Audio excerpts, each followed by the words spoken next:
본문을 읽어보면 남의 이야기가 아니라는 걸 우리가 알죠. 아유, 베드로는 어떻게 예수님을 부인하지? 이런 얘기를 할 수 없다는 거 우리 서로 잘 알고 있죠. 지금 베드로는 참 비겁해 보이는데 사도행전만 보면 베드로처럼 용감한 사도가 없어 보이죠. 이 둘의 차이가 도대체 뭔가 이거죠. 우리가 신앙생활하면서 교회 다니면서 자기가 자기에게 실망할 때가 있고, 실망보다는 절망이죠. 사실 자기한테는 절망이고, 또 다른 사람들을 볼 때는 실망에 빠지는 경우가 있지요. 그게 조금 전 앞에 예수님께 베드로가 했던 행동과 지금 보이는 행동이 너무 달라서 그런 거죠. 그러니까 이런 행동들이 나에게도 있고 다른 사람에게도 보여지죠. 근데 내가 나에게 볼 때는, 내가 나를 볼 때는 그건 절망이죠. 이거 내가 예수를 믿는 건가? 모태신앙인데 뭐 이런 생각도 들고, 그렇죠. 또 다른 사람들을 저 사람만큼은 그렇지 않겠지, 이런 어떤 사람이 오늘 베드로와 같은 행동을 한다면, 지금 베드로는 예수님 앞에서 부인을 하고 저주를 하지만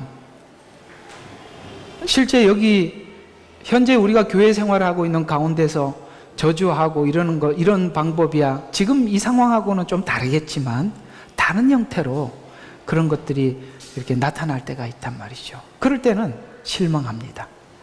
그래서 자기가 자기 자신 때문에 절망해서 자폭하는 경우가, 그래서 제가 이제 자폭이라는 단어는 바로 이 절망 때문에 오는 거거든요. 스스로 자폭해버리는 거죠. 또 다른 사람 때문에 교회 믿을 게 없구나, 사람들이 기대할 게 없구나, 그래서 교회에 대해서 돌아서게 되고, 이런 일들이 있는 게 정상인가? 아니면 없어야만 하는 건가? 이걸 좀 생각해 볼 필요가 있죠. 실제는 있고 없어야 한다고 생각을 하면 우리는 계속 실망하고 절망하는 일이 계속 생길 겁니다. 여러분 생각은 어떠세요? 이런 일들이 있는 게 정상인가요?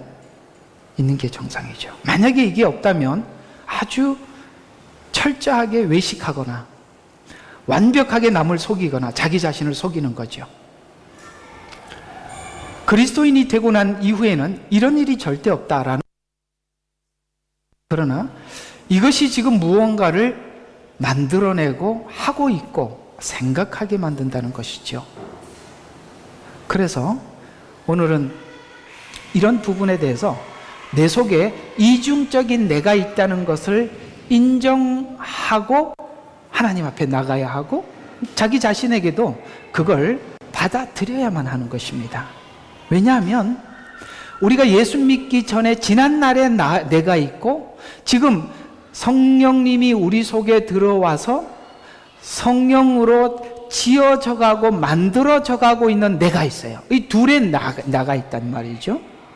그래서 지금 어느 날 보면 옛날에 있던 내가 불쑥 튀어나오기도 하고, 지금 성령님께서 내 속에 새 사람을 창조하고 있는 과정 속에서 어느 때는 하나님의 사람으로서 10분 발휘하는 멋있는 나를 보기도 하는데, 이 두 개가 하루에 몇 번씩 왔다 갔다 하면 그죠? 하루에 몇 번씩 왔다 갔다 하면 이건 정말 사실은 그때가 힘든데, 왔다 갔다 한다는 건 무엇을 의미하느냐 하면 살아있다, 감각이 있다, 느낌이 있다는 것이죠. 우리가 만약에 느낌조차도 없다면 왔다 갔다 하는 것도 모를 텐데 아니까 그런 것이 느껴지는 거죠. 하나님께서 요구하시는 본래의 자리를 내가 알고 있고 불쑥 튀어나오는 과거의 나 사이에서 나는 한 번은 이쪽으로 갔다가 한 번은 이쪽으로 갔다가 한 번은 이쪽으로 갔다가 한 번은 저쪽으로 갔다가 이런 일들을 계속 반복하는데 일이 끝나 갈 겁니다. 왜냐하면 그 갈등이 신앙이 어릴 때는 별로 갈등이 생기질 않아요. 그런데 신앙이 성숙하고 자라가기 때문에 갈등이 심한 거예요. 작은 문제 앞에서도 갈등이 심한 거죠.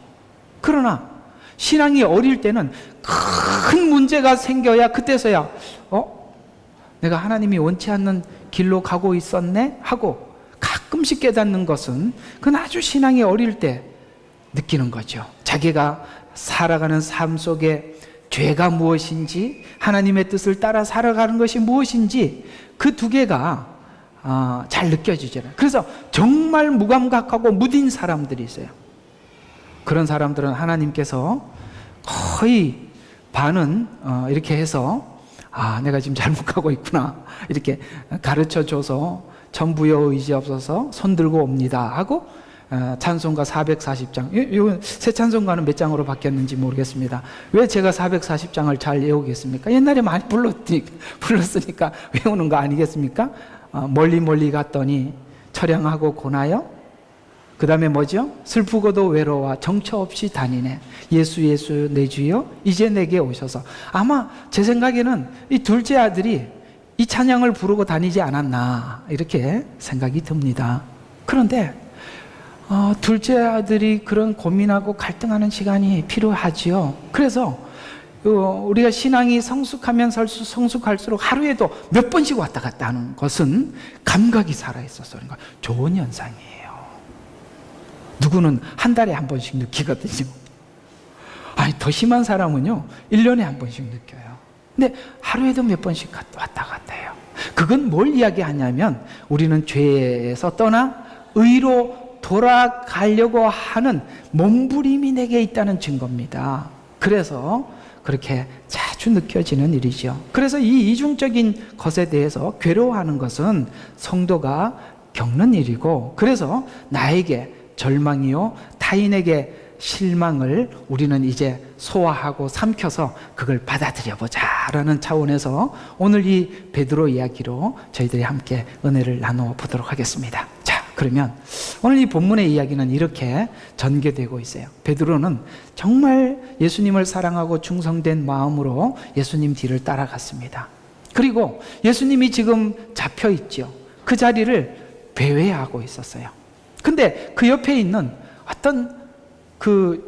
어떤 참 계집아이라고 이렇게 표현한다. 조그마한 애가 야, 너 그 사람하고 같이 다니던 사람 아니야? 라고 하니까 이거 아니라고 부인하고 3번을, 그러니까 아주 강력하게 부인하고 그랬었던 모습들이죠.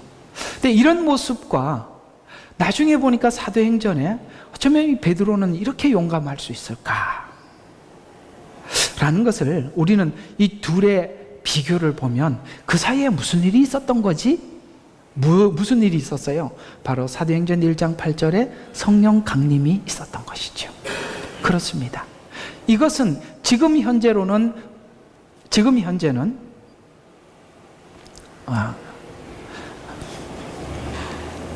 아니요, 다음 주에 할 겁니다.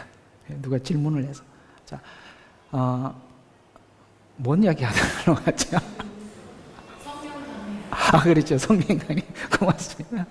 그래, 성령 강림. 그래서 어떤 성령 강림이라는 전환점이 베드로를 이렇게 만들었는데, 그 성령 강림이 지금 우리는 그냥 사도행전 1장 8절과 바로 무엇과 연결을 시켜서 설명을 하고 있느냐면, 성령이 임하셨습니다. 그러므로 여러분들을 증인으로 내보냈습니다. 너무 중간에 이야기가 없어요. 성령 강림이 했어요. 그러면 성령 받으면 다 증인으로 살아야 되는 겁니까? 맞는데 그 중간에 설명이 없어요. 무슨 말이냐면 성령은 강림했는데 성령 강림이 내게 무슨 일을 해야만 했던 거예요. 그리고 이 증인의 삶은 자연스럽게 나와줘야 되는 거예요. 근데 이 중간에 설명 없이 사도행전은 선교행전이 되는 바람에, 여러분 예수 믿고 성령 받았습니까? 그러면 이제 선교하러 갑시다. 가든지 보내든지 뭐 이렇게 해가지고 그저 여러분들을 선교에 동원하는 데만 설명을 했지, 그 사이에 무슨 일이 있었는지를 설명하지 않고 있어요. 그래서 오늘 베드로가 성령이 임하고 난 이후에 요엘서 말씀을 깨달아지고 요엘서에 있었던 말씀이 무엇인지 베드로가 이해하는 관점에서 성령 강림이 뭔지 동일하게 여러분 우리 모두 예수를 구주로 영접하면 성령님이 내 속에 들어와서 거주하고 내주하고 계시죠. 그렇죠? 그 내주했던 성령이 내게 무슨 일을 하고 있는지를 우리가 알고 그걸 안다면 증인의 삶은 자연스럽게 사라지는 거죠. 은혜를 받은 사람들은 지금 은혜를 받지 못하고 힘겹게 살아가고 있는 사람들을 향해 우리가 그들을 향해 뭐죠? 나도 과거에 이렇게 무거운 짐을 졌었노라고. 그러나 그 짐을 주님 앞에 내려놓았었노라고. 당신도 그렇게 살면 행복하다고. 이런 말을 안 할 수 없는 사람이 되었는 것이 증인이지요. 그러면 그 과정 속에 내가 무슨 일이 있어야 하는 거지요? 성령을 받고 주님과 함께 동행하는 삶 속에 내 짐이 내려졌던 평화, 주님이 내 죄를 받아주셨던 기쁨, 이런 것이 내게 있어서 자연스럽게 그 말을 할 수밖에 없도록, 나와 같은 형편에서 소리를 지르고 힘들어 외치는 사람들 앞에 가서 나도 이 짐을 졌지만 벗었노라고. 주님 앞에 벗었더니 나는 이렇게 가볍고 자유로운 인생을 살게 되었다고. 마치 성경에서 말씀하신 대로 수고하고 무거운 짐진 자들아 다 내게로 오라. 내가 너희를 편히 쉬게 하겠노라고. 정말 내가 주님 안에서 지금 편히 쉬고 있다고 설명을 하고 싶듯이 이것이 바로 증인이죠. 그러니까 자, 이렇게 한번 봅시다. 성령이 강림했습니다. 오늘 비겁한 베드로가 변화되지요. 근데 변화되었던 것은 뭐죠? 자기가 가지고 있는 지금 예수님을 강인하게 부인하고 저주했던 그 예수님이 다시 찾아오셔서 부활하신 모습으로 찾아오셔서 요한의 아들 시몬아 네가 나를 사랑하느냐? 물었을 때 베드로는 대답을 합니다. 내가 주를 사랑하는 줄 주께서 아시나이다. 이건 무슨 뜻이겠어요? 사실 내가 무서워서 그랬지 주님을 사랑하지 않아서 그랬던 건 아니에요. 이런 이야기잖아, 그죠? 우리가 실제 삶 속에 주님이 기뻐하는 삶을 살아가지 못하는 그걸 보면 그런 생각이 들어요. 우리가 주님을 사랑하지 않는 건 아닌데 그 사랑하는 삶의 표현을 할 능력이 없는 거예요. 그렇죠? 그러나 그 사랑은 무엇으로 바뀌어져야만 되는 거냐면, 잘 들으세요. 하나님을 사랑하는 사랑은 하나님을 경외하는 마음으로 옮겨질 때 그 사랑은 사랑으로서 능력이 발휘되는 거예요. 따라서 우리가 주님을 사랑합니다라고 고백을 할 때 그 사랑이 하나님을 경외하는 마음으로 바뀌어진다면, 오늘 베드로가 사도행전에 주님 앞에 이런 완전한 자로 섰던 것처럼 그렇게 될 것입니다. 사랑 플러스 경외심이에요. 너무 이 사랑이라는 것이 감정적으로만 이해가 되는 바람에, 감정적으로만 이해되기 때문에 하나님을 향한 감정이 식어지면 사랑이 식어졌나? 이렇게 생각들을 하는데, 사랑은 경외심이 함께 있는 것이 사랑입니다. 그래서 항상 제가 수요일 날도 한번 이야기한 것 같은데, 부부가 서로 결혼을 하고 사랑한다고 고백을 할 때는 서로 존경하는 마음을 깔고 하는 거예요. 존경하는 거는 개뿔도 없고 이렇게 표현하는 게 좋겠어요. 그냥 사랑합니다. 이건 뭐냐? 자기 중심으로 하는 거예요. 감정적으로. 그러면 그 감정은 절대 믿을 수 없어요. 그래서 그 사이가 멀어지고 그렇게 되는 것입니다. 우리가 하나님을 사랑한다는 마음속에 그 경외심이 함께 돼요. 그래서 정말 여기 보면, 사도행전에 보면 여러분 베드로가 예수님을 사랑하는 것 같지요. 근데 그 속에 사랑하는 마음속에 뭐가 함께 보이냐면 정말 예수님을 존경하고 경외하는 게 보여요. 그래서 그는 그렇게 하나님의 사도로 살아갈 수가 있었던 것입니다. 자, 그러면 지금 이 베드로가 이해하고 있는 성령 강림이 뭐냐 한번 보도록 합시다. 오늘 이 부분 중요한 부분이니까 한번 귀담아 들어보십시오. 자, 성령 강림으로 지금 사도행전 1장 8절에 성령 강림으로 뭐예요? 성경이 열렸어요. 그리고 베드로는 은혜를 받습니다. 그리고 이제 성경이 열리자 성령 강림이 무슨 뜻인지 이해가 됐어요. 어떻게 이해가 되느냐면 사도행전 2장 17절과 21절에 보면 마지막 날들에 내가 내 영을 모든 육체 위에 부으리라.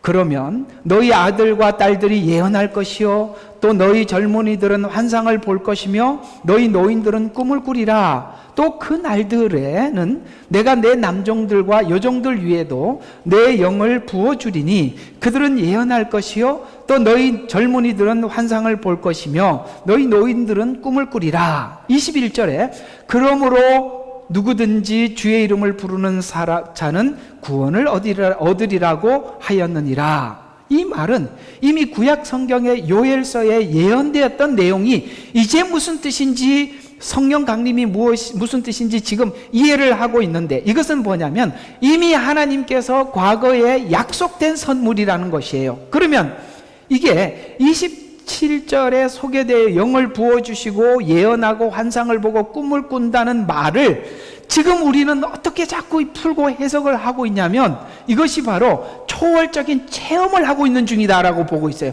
그러면 아주 엇나가는 거예요.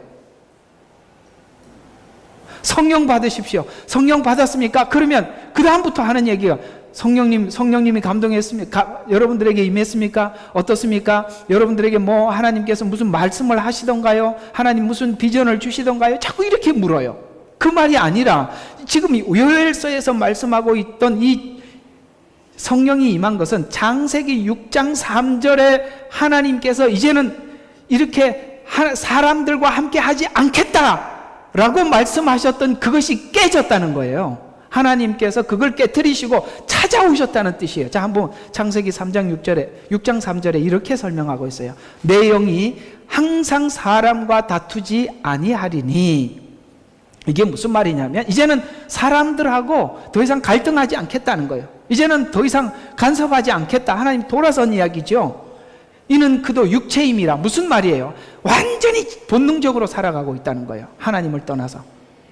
그래서 그래도 그의 날들은 120년이 되리라 하시니라. 자, 이 말은 베드로가 지금 이해하고 있는 성령 강림은 바로 이런 것입니다. 나의 신이 사람과 영원히 하지 않겠다고 했던 선언을 이제는 함께 하겠다고 하나님께서 그 날이 되면 함께 하겠다고 약속하셨던 그 요엘서의 예언이 이루어진 것으로 보고, 창세기 6장 3절에 하나님께서 이제 사람을 떠나갔던 그 떠남에서 우리 가운데 찾아오셨다고 지금 이해를 하고 있는 거예요.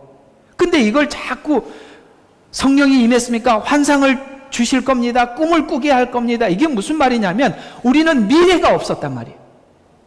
미래에 하나님을 향한 꿈도 비전도 가질 수 없는, 그야말로 육체가 되어서 본능적으로 살다 본능적으로 죽을 수밖에 없는 인간에게 하늘 문을 여시고 하나님이 찾아오셔서 하나님 나라에 소망을 주고 하나님 나라에 꿈을 꾸고, 예언은 뭐예요?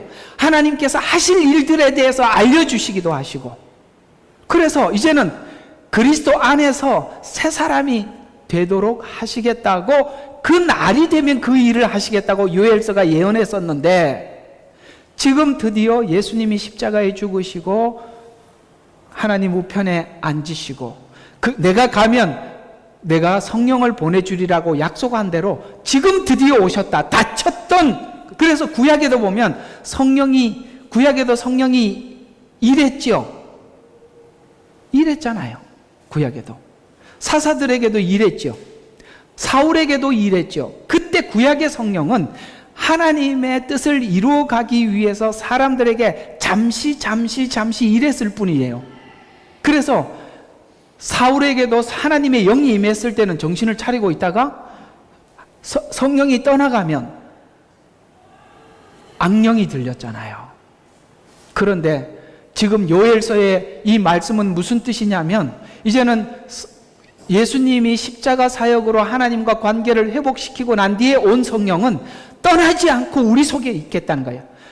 우리가 성령이 정말 우리를 볼 때 괴로워서 견딜 수 없는 상태라 할지라도 주님은, 성령님은 우리 속에 탄식하면서라도 거하시겠다는 거예요. 이게 바로 요엘서 메시지라 이 말이에요. 아멘이십니까? 그러니까 지금 우리가 갈등이 있는데, 갈등해서 주님이 기뻐하지 않는 행동을 하면 성령님이 떠나가고, 기뻐하는 행동을 하면 들어오고, 이러지 않는다 이 말이에요. 이게 요엘서 메시지이고 약속이 이루어졌다는 거예요. 그래서 우리가 지금 갈등하고 괴로워하는 건 누가 갈등하는 거예요? 성령님이 갈등하는 걸 내가 느끼는 거예요. 우리가 전에는 성령이 없을 때 이런 갈등조차 없었다고요. 왜? 선과 악의 구별도 없고 우리가 선을 향해 가고자 하는 갈망도 없는데 무슨 갈등이 있겠어요? 예수 믿고 달라진 게 뭐라고요? 바로 이런 갈등이 달라진 거예요. 그래서 예수 믿고 나는 기뻐요, 나는 즐거워요, 이렇게 계속 가는 건 문제가 많은 사람이에요. 그럴 수 없어요. 어떻게 한순간에 다 해결했죠? 할 수 없는 일을 했다는 게 궁금합니다. 그럴 수 없어요.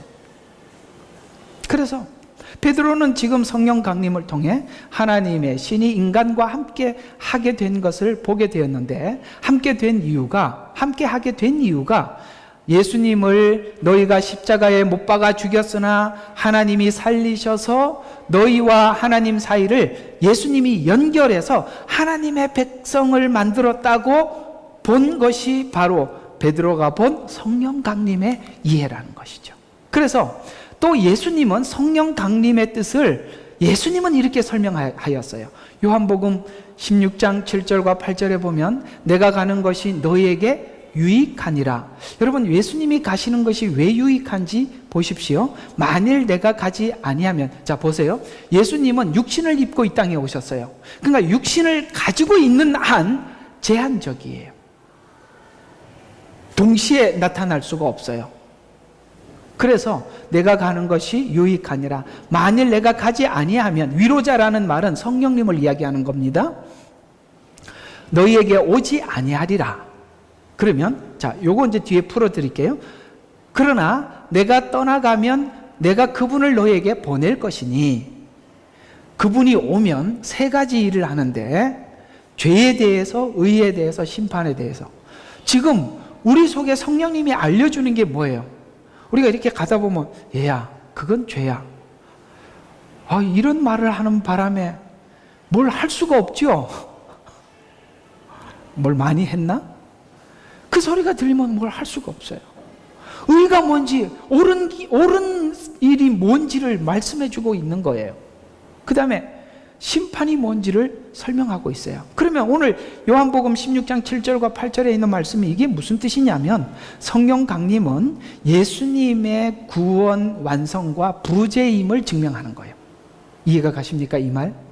부재 중이라는 거예요. 왜냐하면 가면 오신다고 했으니까 갔다는 증거죠. 부재의 증거예요.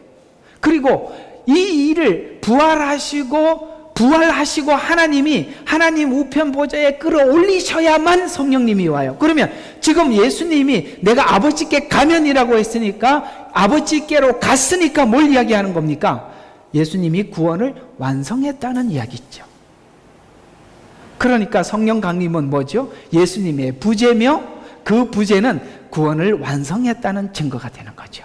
바로 이 증거예요. 그래서 예수님이 가셨기 때문에 성령님이 오신 것인데, 그래서 성령 강림은 바로 예수님의 승천을 의미하는데, 성령님이 오셔서 하는 일들이 9절에 보면 죄에 대해서라 함은 그들이 나를 믿지 아니함이요, 이렇게 설명하고 있습니다. 여러분, 죄 중에 죄가 뭐가 죄라고요? 죄의 목록들이 많이 있어 보이지만, 여러분, 죄의 목록들에 안 걸릴 사람이 아무도 없어서, 맞지요? 하나님이 정한 죄의 목록에 걸리지 않는 사람이 없어서, 그러니까 죄의 목록 가운데 걸려 있느냐 안 걸려 있느냐가 죄가 아니라 죄를 용서해 주는 주님을 믿지 않는 모든 사람 죄에 걸려 있기 때문에 나를 믿지 않는 것이 죄라는 거예요. 간단한 설명이에요. 세상 사람들은 죄를 그렇게 보지 않죠. 도덕적 기준으로 보기 때문에 이것은 죄고 이거는 큰 죄고 작은 죄 이렇게 나누지만 하나님이 보실 때는 사실은 권력이 있는 사람들은 그 권력을 휘둘러서 큰 죄를 짓는 것이고 사실 우리에게도 그럴 악함이 있는데 실력이 없어서 못한 거죠. 맞나? 우리 동의할 수밖에 없어요. 우리가 남을 욕하기 전에 우리 자신을 돌아보면 우리 속에도 가끔 속에 내 속에 이런 잔인함이 있나? 이런 걸 느낄 때가 있어요. 잔인함. 그런 걸 우리가 섬뜩 느끼면서 무슨 생각이에요? 하나님 안 준 게 다행이구나. 그런 생각이 들죠. 그래서 죄에 대하여서라면 나를 믿지 아니하며 그래서 예수님이 이 땅에 있지 않는 이유는 죄인으로 누명을 씌워 사람들이 예수님을 못 박아 죽인 탓인데 죄인으로 여겨서 못 박은 예수님이 자 보세요. 사람들은 예수님이 죄인이라고 십자가에 못 박았는데 하나님이 받으셨어요. 예수님은. 참 놀랍죠. 사람들은 예수님을 십자가에 못 박았는데 하나님이 받으셨어요. 그러니까 지금 하나님이 예수님을 왜 받으셨냐면 우리 모든 인류의 죄를 당신이 뒤집어 쓰셨어요. 그러니까 실제 예수님 자신은 완전한 의 자체인데 죄인이 아닌데 우리 죄를 다 뒤집어 쓰고 있으니 하나님이 보실 때는 죄가 예수님에게 가장 많은 거예요. 온 인류의 죄를 다 뒤집어 쓰셨어요. 이걸 보고 대속이라 그러는 거예요. 그래서 우리가 예수를 믿으면 구원받는다는 말이 당신의 죄를 대신해서 죽은 걸 믿으시냐 이 말이에요. 이게 복음의 핵심이에요. 그래서 예수님은 죄인이라고 사람들이 마음껏 십자가에 못 박았는데 하나님이 받으셨어요. 그리고 하나님은 예수님을 하나님 우편 보좌에 앉히셨어요. 하나님이 받으셨다는 의미는 바로 예수님이 옳았고 세상이 틀렸다는 표예요. 그래서 하나님이 받으셨다는 거예요. 그래서 죄에 대해서라면 믿지 아니면 근데 의에 대하여서라 함은 내가 아버지께로 감으로 너희가 나를 다시는 보지 못하기 때문이며 라고 말씀하셨으니 이 말은 의의 주체는 바로 예수님이에요. 그러나 세상은 예수님이 의로운데 죄라고 몰아갔으니 의가 예수님 하나밖에 없었는데 의가 없죠. 의를 십자가에 못 박아버렸으니까. 그래서 세상에는 의가 없는 거예요. 세 번째로는 11절에 심판에 대하여서라 함은 이 세상의 통치자가 심판을 받았기 때문이라. 이 세상의 통치자가 누구지요? 여러분 사단은 하나님과 함께 있었던 천사장이었어요. 그는 하나님을 찬양했던 존재였습니다. 그러나 거기서 반역이 일어나고 이 땅으로 쫓겨 내려오죠. 그걸 보고 성경은 세상 임금, 사단을 세상 임금이라 이렇게 표현하고 있습니다. 그런데 예수님이 십자가의 죽음으로 인해서 사단이 심판을 받게 된 거예요. 왜냐하면 사단은 권세를 가지고 있었어요. 어떤 권세? 사람이 선악과를 따먹으면 하나님이 말씀하시기를 이걸 먹는 날에는 죽으리라고 했으니까 이제 속여서 먹게 했으니 인간은 죽을 수밖에 없었고 죽음에 대해서 하나님 사람을 죽여야 됩니다. 심판해야 됩니다. 죄에 대해서 심판해야 됩니다. 이 말을 사단은 하나님 앞에 마음껏 할 수 있게 됐단 말이에요. 왜? 합법적으로. 사람이 먹어버렸으니까. 속인 거는 사단이 속였는데 먹은 건 사람이 먹었잖아요. 여러분 속인 놈이 나빠요? 속임을 당한 놈이 나빠요? 사실 보세요. 속이는 자와 속임을 당하는 사람 사이는 비슷해요. 무슨 뜻이냐면 아마 제 인생에도 사기꾼들이 여러 번 왔다가 갔을 거예요. 근데 저는 지금도 내 주변에 사기꾼이 왔다가 갔다는 걸 전혀 몰라요. 왜냐하면 제가 남의 걸 쉽게 먹을 마음이 전혀 없으니까. 누가 사기를 당합니까? 사기꾼 같은 생각을 가진 사람들이 사기를 당하는 거예요. 정직하게 살려고 하는 사람들은 사기꾼들이 아무리 와서 설명을 해도 이해가 안 가요. 아니, 일 안 했는데 왜 돈을 줘? 이렇게 생각한단 말이죠. 근데 사기꾼들은 뭐라고 이야기하냐면 이렇게 편하게 돈을 벌 수 있다고 이야기해요. 근데 어떻게 편하게 돈을 벌 수 있을까 생각을 하고 있었는데 그 말을 하는 거예요. 그러니까 속아 넘어가죠. 아담이 왜 넘어갔어요? 하와가 왜 선악과를 먹었을까요? 하나님 같이 되리라 요 생각이 있었거든요. 그러니까 무슨 소리야 이렇게 했더라면 괜찮았을 텐데 다 사기를 치는 놈이나 당하는 놈은 비슷한 유형의 사람들인 거예요. 근데 우리는 사기꾼들이 왔다 갔는지 안 왔는지 이걸 모르는 건 당연히 노력한 만큼 먹고 산다 이런 생각을 했는데 노력 안 해도 준다 이게 말이 안 되니까 우리는 안 속죠. 정직하게 살아야 사기꾼들이 오지를 않아요. 근데 사단은 하나님 앞에 권리를 가지고 있어요. 어떤 권리? 아담이 먹었잖아요. 죄가 세상에 들어오게 됐잖아요.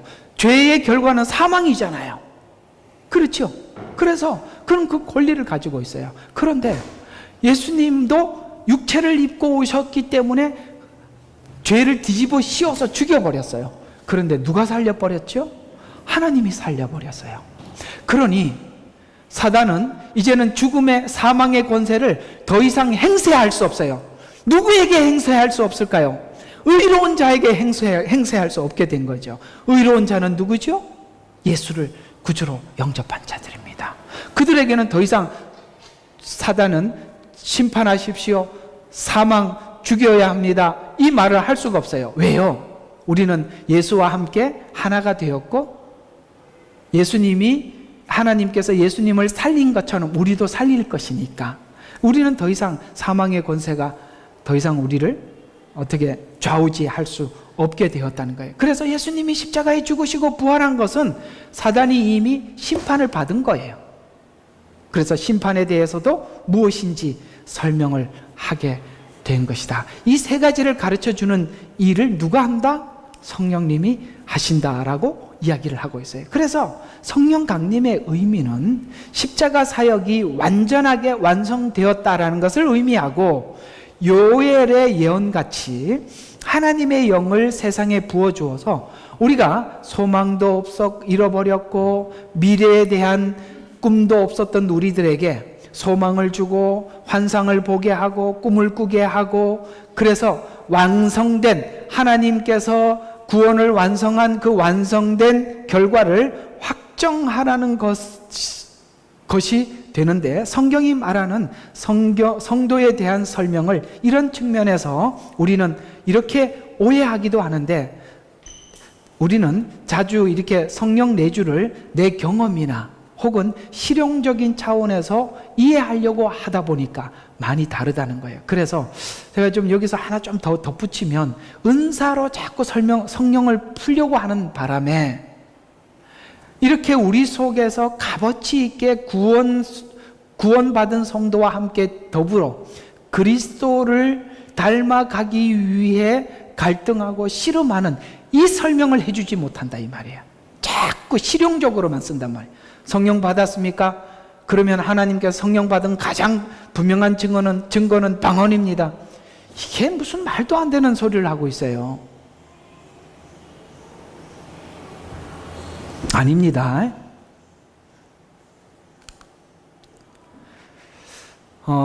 제가 은사론에 대해서 설명할 수 있는 내용이 한 20시간 정도 분량이 있어요. 언제 한번 해줄까요?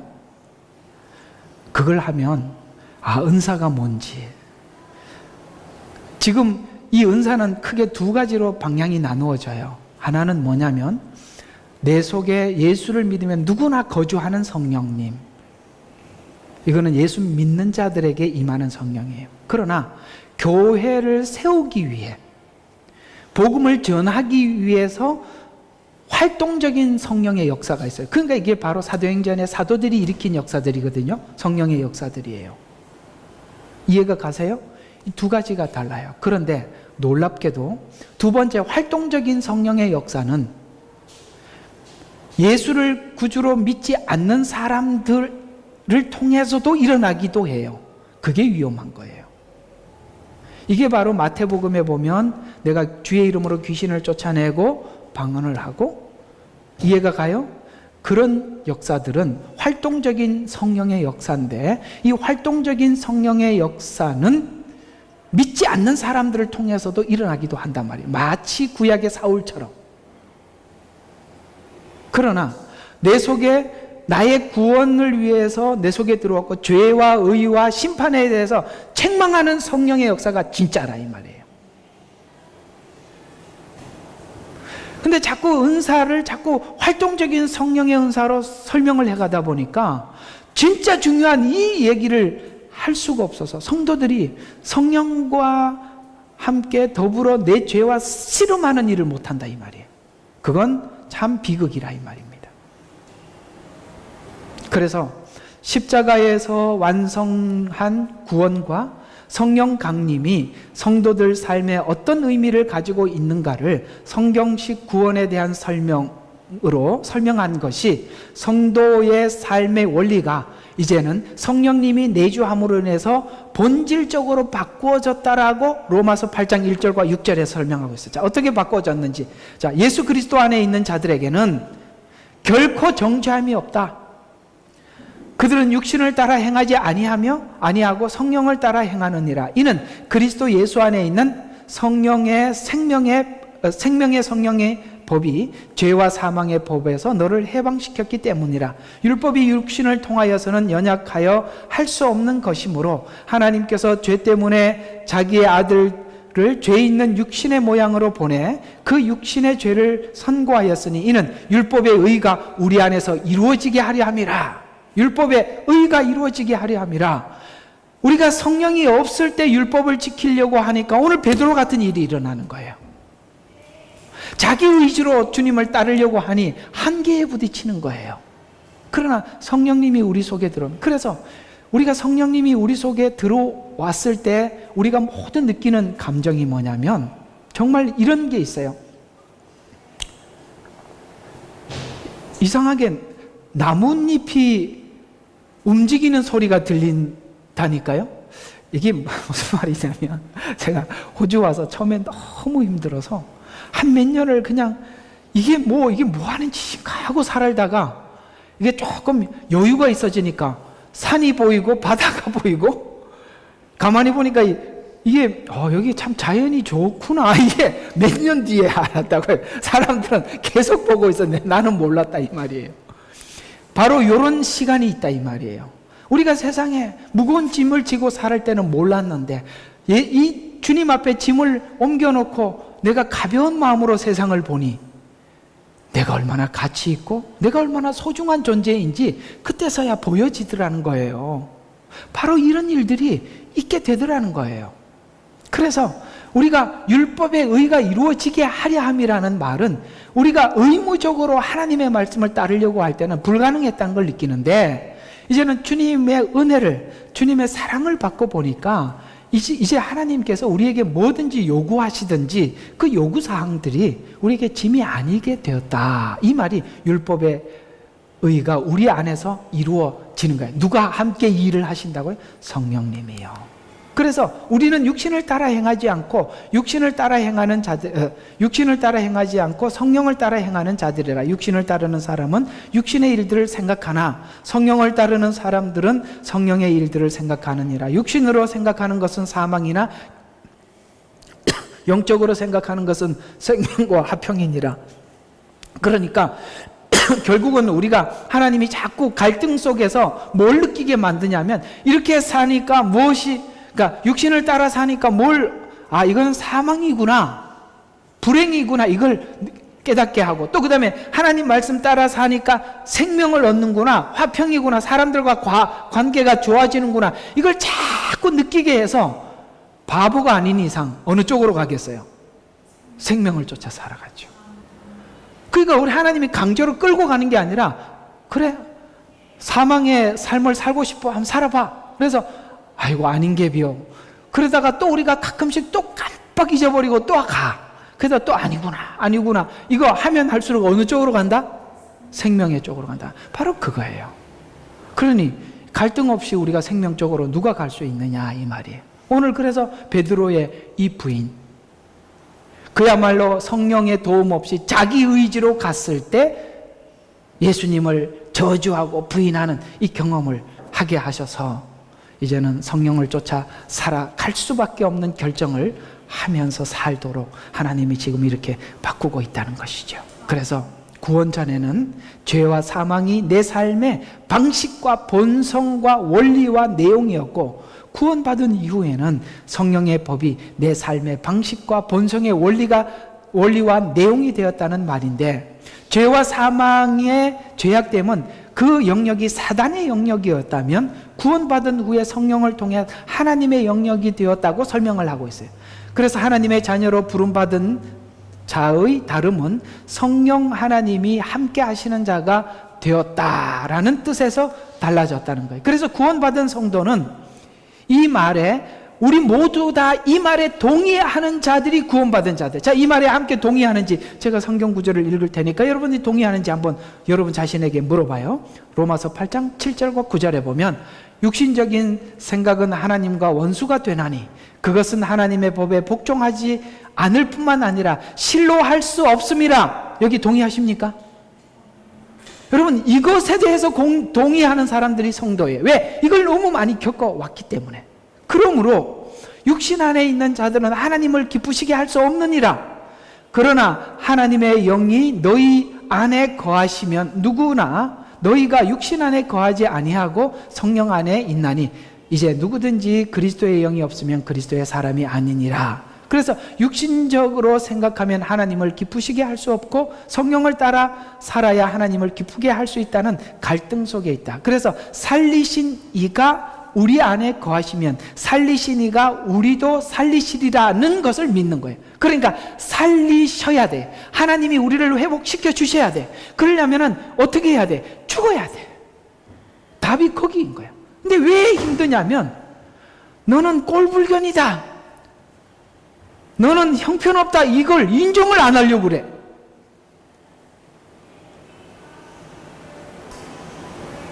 그 소리를 듣기를 싫어해. 이런 꼴불견이다, 형편없다라는 말에 대해서 인정을 해야 내가 죽지요. 그걸 인정을 안 하는데 어떻게 죽냐 이 말이에요. 그래서 많이 죽는 사람이 은혜를 받는 거예요. 그래서 제가 이름을 죽자로 바꾸라고. 김죽자. 또 여기 누가 최씨가 많아. 최죽자. 최씨 많이 갔나?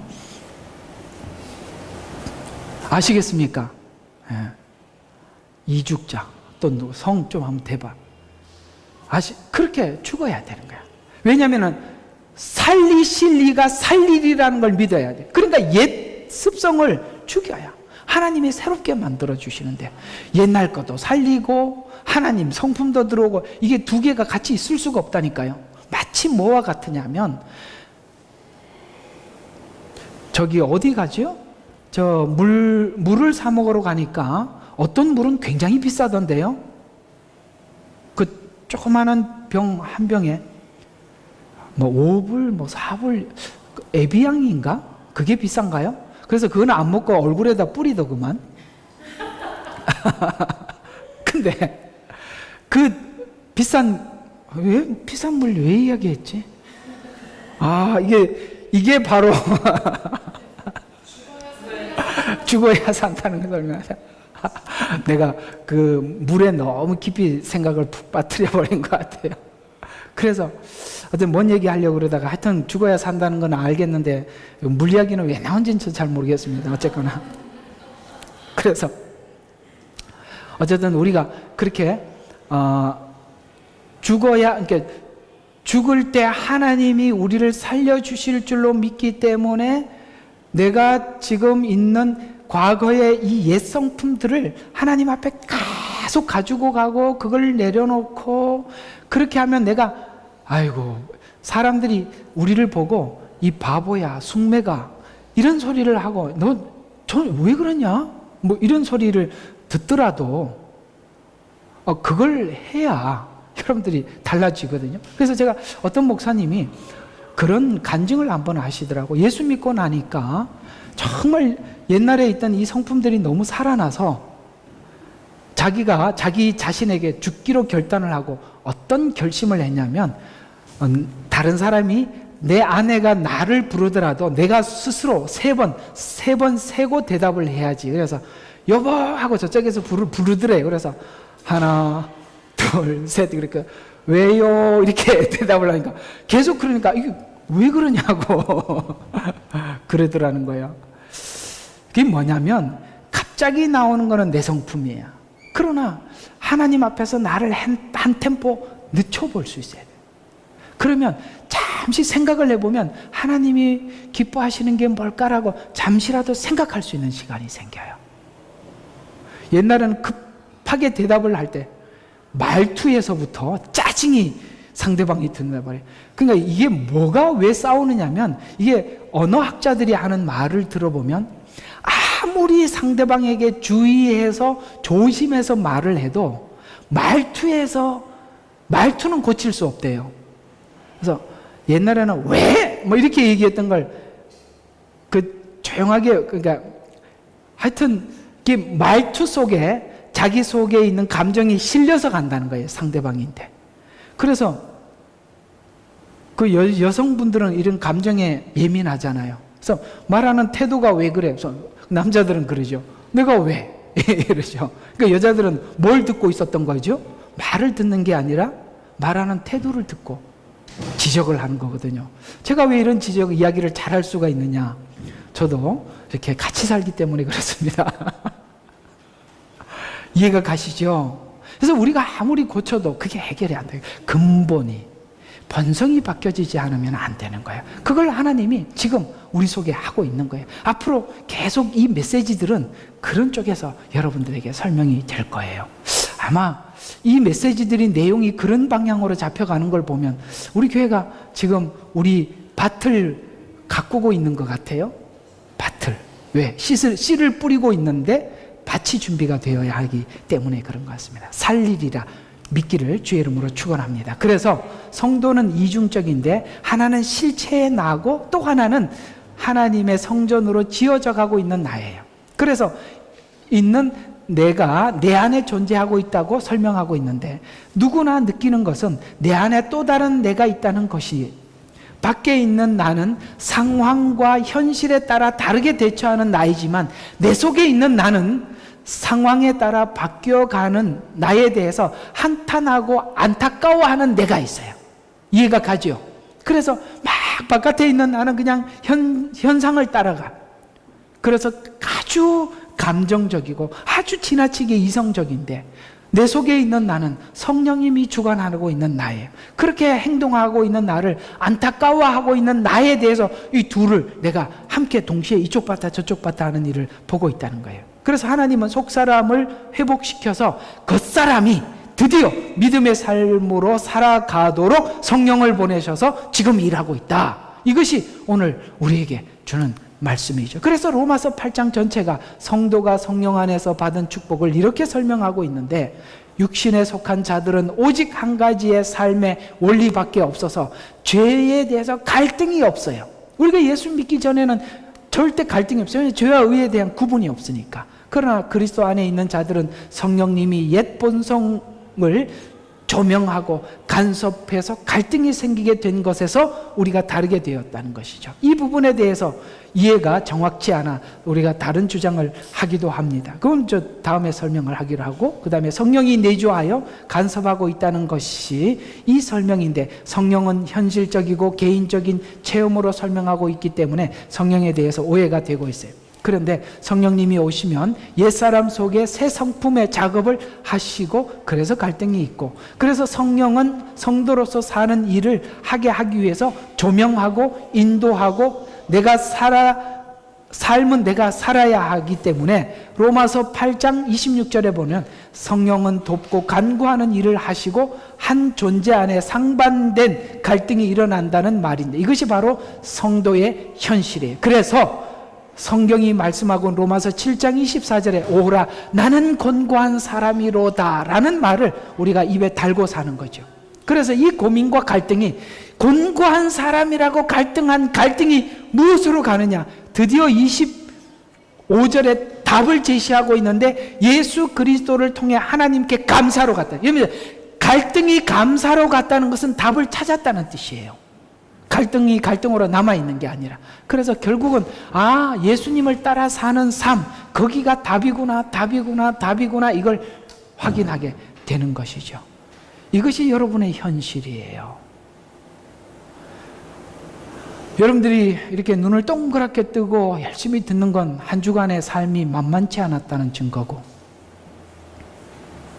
여러분들이 동감하고 동의한다는 이야기일 것입니다. 축하합니다. 동의해 주셔서. 알아들어서 감사합니다.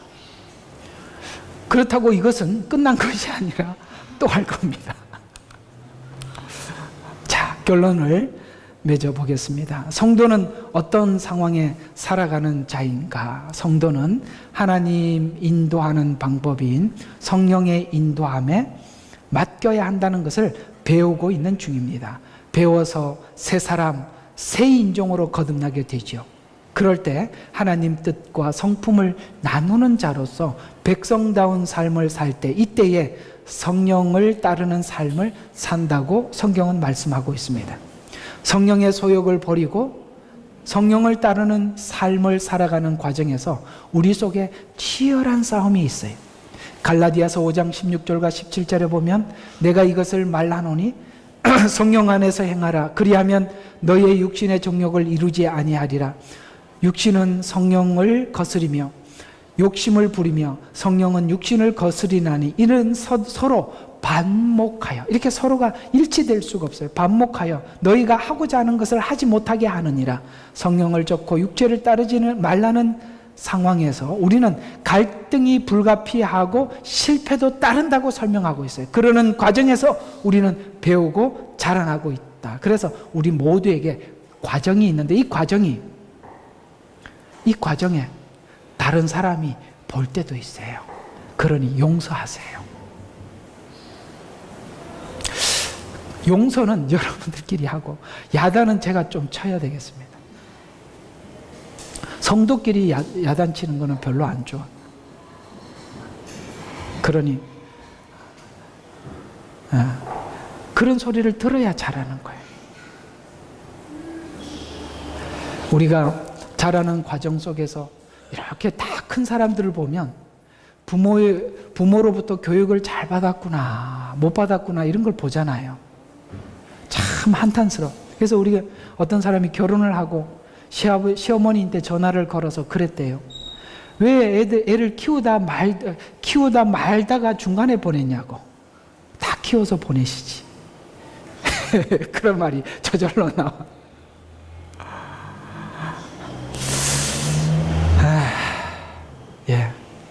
좀 여기서 한 가지 좀 여러분들 덧붙여 드린다면, 그래도 그런 일들을 여성들이 더 잘하는 것 같아요. 저도 남자지만 보면 참 남자들은 바보예요. 그 바보라는 걸 어떻게 아느냐면, 내가 생각해도 여성들보다는 지혜롭지 못한 나를 보는데 다른 많은 여자분들도 자기 남편 보고 참 바보라고 이야기하더라고요. 그래서 나만 바보가 아니구나. 그래서 제가 위로를 받았어요. 그 가만히 보면 남자들끼리 모아놓으면 참 뭘 할 줄 아는 게 없어요. 그래서 여성들은 참 지혜로워요. 그래서 이렇게 가만히 보면 돈을 한 푼을 써도 이 남자들은요 그냥 가서 사. 그래서 여자들은 꼼꼼히 따져. 그래서 이게 참 돈도 모으고 지혜롭게 살림을 하고, 애들 교육도 보면 애들이 뭘 잘못하면 누구 책임으로 자꾸 돌려요? 그러니까 남편하고 아내가 있으면 서로 그러는데, 보통 보면 이제 여자분 아내 보고 뭐라고 많이 그러죠. 그럼 어쨌든 왜 사단이 하와에게 와서 먼저 접근을 했냐면, 하와를 뒤집어 놓으니까 아담은 저절로 따라오더라. 그런 차원에서 참 여성들이 하나님이 먼저 세우시고 아내를 세우셔. 그래서 여러분들이 그걸 감내하셔야 돼요. 주님, 제 남편이 은혜를 받으면 제가 즉시 은혜 받겠습니다. 그렇지 않고 보통 하나님이 여성을 먼저 세워놓고 그 다음에 하시더라요. 그러니 여러분 먼저 부름받은 소명으로 여기시고 충실하시기를 바랍니다. 자, 누구만 이게 다 아멘 해야죠. 한 사람만 아멘 하시는 거예요. 자, 그래서 성령의 열매들을 갈라디아에서 말씀하고 있는 것을 보면 무엇을 했는가가 아니라 우리 마음속에 무엇이 담겨 있는가라고 질문하고 있어요. 왜냐하면 신앙은 외형적으로 나타나는 것이 아니라 성품적이고 인격적이기 때문에 그렇어요. 그래서 우리 신앙에는 태도를 중시 여기시는 것입니다. 그래서 술 취하지 말라. 이는 방탕함이니 에베소서에서 말씀하신 것은 바로 태도를 지적하고 있는 것이죠.